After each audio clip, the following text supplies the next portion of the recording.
Eux, ils marchent par la foi et non par la vue. Mais moi, je vous conseille vivement de marcher par la connaissance scientifique et historique, notamment celle de nos ancêtres kémites, par les cinq sens et par l'intelligence. Abou Apia.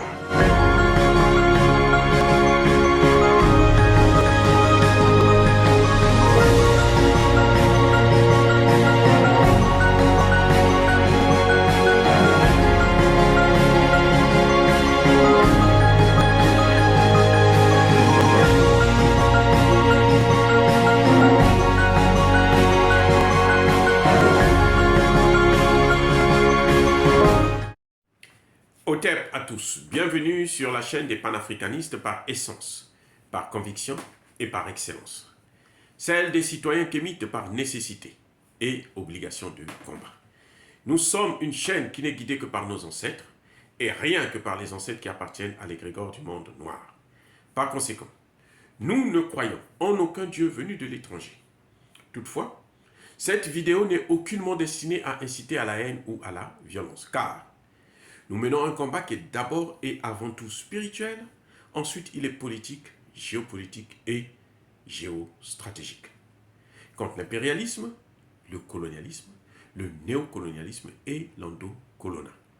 Sur la base du principe fondamental que nous avons hérité de nos ancêtres kémites, qui est celui de la Mahat, c'est-à-dire solidarité, vérité et justice. Vous êtes donc en droit de connaître la vérité. Et nous avons l'obligation de vous dire la vérité et rien que la vérité, afin que justice soit rendue au continent africain. Et ça, c'est notre modeste contribution dans cette noble lutte en faveur de la souveraineté, la dignité, la solidarité et l'unité africaine. Ça, c'est ce qu'on appelle le panafricanisme. Bien-aimés frères et sœurs, dans l'affaire des 49 mercenaires ivoiriens envoyés au Mali pour aller faire un coup d'État ou pour déstabiliser le pays ou pour poser des actes de terroristes, Monsieur Olivier Salgado, porte-parole de la mission des Nations Unies au Mali, appelée la MINUSMA, a raison. Il dit la vérité. Mais, c'est là que vous allez bien comprendre, il vous donne une vérité partielle. Eh oui, il dit la vérité. Le gouvernement malien a été informé. Vous allez être surpris. Oui, le gouvernement malien a été informé. Comment? Et c'est ça que je vais vous expliquer. En fait, quand on fait un coup d'État, on prépare déjà tous les documents. Eh oui.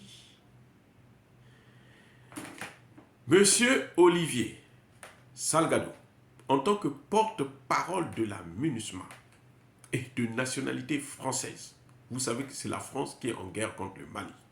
C'est clair. Hein?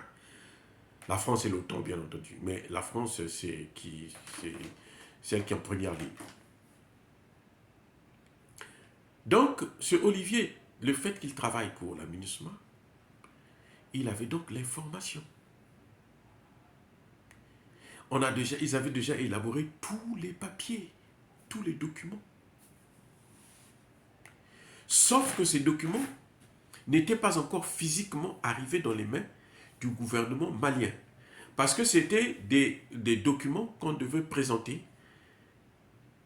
au cadavre du gouvernement malien. C'est-à-dire, quand ils auraient fait le coup d'État, ils auraient soit tué, ou s'il avait la chance, en enlevé du pouvoir Assimi Goïta, ils allaient dire que non, ils allaient vous présenter les documents en question. Voici les documents. Que le président Assimi Goïta avait été informé, que le premier ministre Shogel Kokala Maïga avait été informé, que le ministre de la Défense, Sadio quelque chose, avait été informé. Sadio Kamara avait été informé. Que le ministre des Affaires étrangères, Abdoulaye Diop, avait été informé. Voilà ce qui se passe. C'est ça qu'on appelle le coup d'État. C'est-à-dire que quand vous préparez un coup d'État, on se souvient, pour ceux qui ont une bonne mémoire, que la France va prendre comment vous appelez, un centrafricain, en France, là, en pyjama. Il était en pyjama. Et donc, on le réveille de son lit, on dit, viens, rentre dans l'avion. On l'a pris dans l'avion. On l'a amené jusqu'au Centrafrique. On dit, maintenant, tu peux prendre le pouvoir. Il prend le pouvoir, il dit, mais qu'est-ce que je vais faire avec? Je ne connais pas. Qu'est-ce que je veux dire aux populations? On dit, non, le texte est déjà là. On lui présente le texte. Lis seulement. C'est les mêmes choses. La France ne change jamais de méthode. Elle fait toujours les mêmes choses. C'est-à-dire, elle avait tout préparé, les informations, pour montrer que, effectivement, le gouvernement malien était informé. Tous les papiers existent. Si ce Salgado-là n'était pas sorti là, si on avait diligenté une mission d'enquête, hein, tout de suite là, à son domicile ou aux Nations Unies, on allait retrouver les documents. Je vous dis, les documents existent. Il n'a pas menti, il a dit la vérité, mais il n'a pas dit toute la vérité. Il n'a pas dit à quel moment il devait présenter les documents. Il devait présenter les documents si le coup avait réussi. Eh oui, bien-aimés frères et sœurs, c'est ça qu'il faut comprendre. Il a dit la vérité, la stricte vérité. Mais s'il n'était pas informé, comment il allait savoir? Puisque les Nations Unies l'ont sacrifié comme un fusible. On dit non, parce que là, nous on est en train de jouer notre survie. Si on soutient cette thèse-là, parce que le coup a raté, ben le gouvernement peut nous demander de partir. C'est trop tard, puisque le gouvernement devrait, en principe, si Assimi Goïta est sérieux, devrait en principe demander le départ de la mission des Nations Unies. Eh oui, on ne peut pas travailler avec des voyous comme ça, c'est trop. Ils exagèrent. Ce monsieur Olivier savait, il a la documentation, mais il n'avait pas transmis ça. Parce que ces documents-là, on les transmet seulement après que le coup est réussi. Eh oui. Donc, le gouvernement malien devrait être informé, mais quand il serait mort, c'est leur cadavre qui devait être informé. Malheureusement pour lui. Eh oui. Parce qu'il y a un Dieu. On ne peut pas torturer une population tous les jours, chaque fois, et ça marche toujours, non. Maintenant, c'est fini. Le temps de la France-Afrique est en train de terminer au Mali. Et en Afrique d'ailleurs. Ça commence au Mali, là, c'est en train d'aller en Afrique. Même le voyage d'Emmanuel Macron au Cameroun, là, ne change rien et ne changera rien du tout. Je répète, même le voyage d'Emmanuel Macron en Afrique, là, ne changera rien, de toute évidence. On l'a vu, Emmanuel Macron va au Cameroun, le ministre russe des Affaires étrangères va au Congo-Brazzaville, au Congo démocratique et en Égypte. Eh bien, il est à Congo-Brazzaville et au Cameroun, là, c'est juste à côté. Hein. On l'a reçu où? À Oyo, pour dire que non, on le reçoit juste à côté, là où Emmanuel Macron va parler avec, va rencontrer l'autre. Oyo, c'est vers la frontière avec le Cameroun et le Gabon. Eh oui, on peut, de Oyo, là où on a reçu Lavrov, là, vous pouvez marcher. Vous n'avez pas besoin de la voiture, vous pouvez marcher pour aller au Cameroun. Bref, je disais tantôt que Olivier Salgado là, avait raison. Sauf qu'il n'a pas dit exactement comment les choses devraient se passer. Que le gouvernement devrait être informé après. Ce n'est pas maintenant, c'était après qu'on devait l'informer. Et ça, c'était des documents qu'on devait présenter justement au grand public au moment où le coup d'État est réussi. On a réussi à balayer le gouvernement d'Assimi Goïta, et lui-même Assimi Goïta. Ceux qui auront la chance seraient en prison, mais les autres, ils seraient tués. Et là, on sort des documents qui sont même antidatés. C'est pour ça qu'il n'a pas voulu montrer les documents, il les a. Pourquoi il n'a pas voulu les montrer? Parce que c'est antidaté. Et ce n'était pas destiné à présenter ça si ça n'a pas réussi. Mais comme il n'est pas intelligent, il est bête. Parce que lui, il croyait, il voulait montrer les muscles. Il croyait que lui aussi, il avait une autorité, la même autorité qu'Emmanuel Macron. Déjà, Emmanuel Macron lui-même a été battu à plate couture au Mali, là. Quand Emmanuel Macron a voulu aller voir Assimi Goïta, il s'est auto-invité. Assimi Goïta, qu'est-ce qu'il a dit? Il dit non, je ne veux pas te recevoir. Aussi simple. Donc lui, il croyait que parce qu'il travaille aux Nations Unies, les casques bleus, on a renouvelé le mandat. Donc, ils ont tout gagné. Non.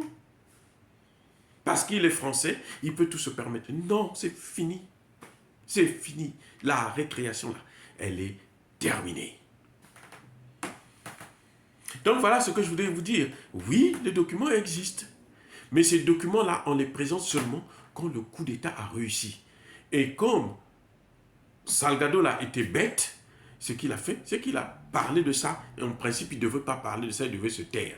Mais il a voulu sauver la tête de Alassane Ouattara et de son président, Emmanuel Macron. Mais on ne peut pas sauver ces gens-là. On ne peut plus les sauver là. Ils sont déjà dans le bateau qui est en train de couler. Ils sont dans un bateau qui est en train de couler. Il est impossible de sauver. Le capitaine n'est plus dans le bateau. Parce que le capitaine, c'est Assimi Goïta. Il n'est plus avec eux. Eh oui.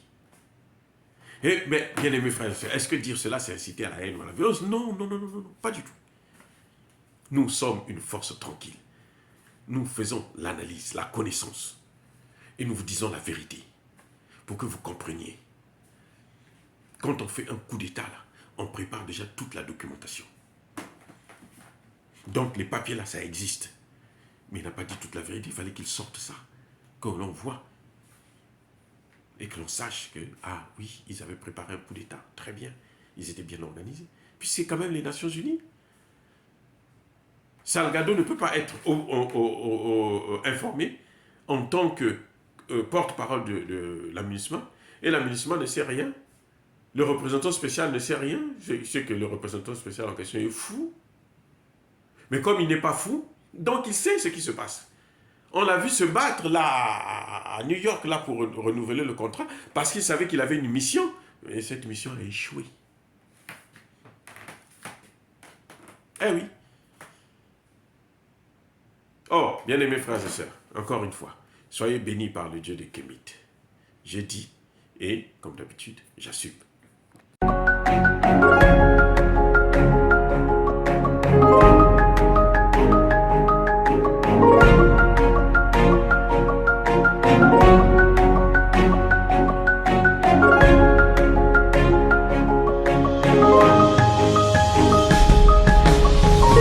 Bien-aimés frères et sœurs, vous connaîtrez la vérité et la vérité vous affranchira. Ça, c'est pas moi qui le dis, c'est la Bible qui le dit. Mais moi, je vous dis mieux. Vous connaîtrez la vérité historique, notamment celle de vos ancêtres kémites, et vous aurez une vision globale de ce que c'est que la vraie souveraineté politique. J'ajoute, vous reviendrez à la spiritualité africaine ancestrale et vous comprendrez les enjeux de l'indépendance économique. Et pour terminer, vous accepterez votre identité culturelle kémite et vous obtiendrez deux choses. La première, c'est la paix. La seconde, c'est le développement, à une condition. L'unité de toute l'Afrique noire, l'unité de tous les Noirs du monde.